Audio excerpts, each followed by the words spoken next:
war qoraal ay soo saartay hay'adda nabad sugidda iyo sirdoonka koonfur galbeed Soomaaliya ayaa lagu baahiyay boggooda waxayna sheegeen inay qabteen 12 xubnood oo ka tirsan kooxda Al-Shabaab.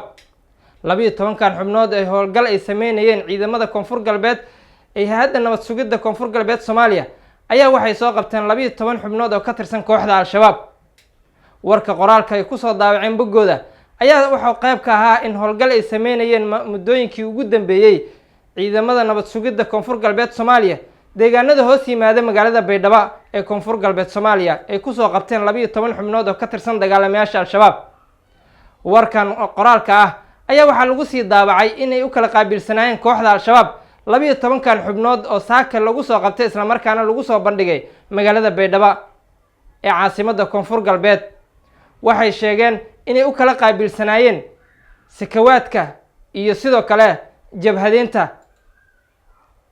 kooxda Al-Shabaab ayaa muddooyinkii ugu dambeeyay Soomaaliya goboladeeda waxa kula dagaalamayay ciidamada dawladda federaalka Soomaaliya iyo kuwa deegaanada. saaka mar kale magaalada Baydhabo waxaa lagu soo bandhigay tiro aad u badan kuwaas oo gaaray 12 xubnood oo ka tirsan dagaalamayaasha Al-Shabaab. ciidamada hay'adda nabad sugidda koonfur galbeed Soomaaliya waxay sheegeen in muddooyinkii ugu dambeeyay ay ku raad joogeen sidii u soo afjari lahaayeen dagaalka ay kula jirto ciidamada dawladda federaalka Soomaaliya kooxda Al-Shabaab kuwaasi oo deegaano iyo degmooyin dhowr ah hore looga saaray welina ay kaga sugan yihiin deegaano iyo degmooyin kale oo ka tirsan guud ahaan gobolada dalka.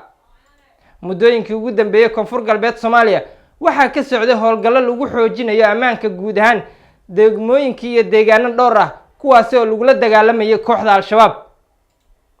hay'adda nabad sugidda iyo sirdoonka koonfur galbeed Soomaaliya ayaa waxay xaqiijisay in 12kan xubnood ay soo qabteen isla markaana ay weli ku raad joogaan koox Al-Shabaab oo intaasi ka sii badan sidii ay uga xureyn lahaayeen degmooyin iyo deegaano dhowr ah oo ka tirsan maamulka koonfur galbeed Soomaaliya.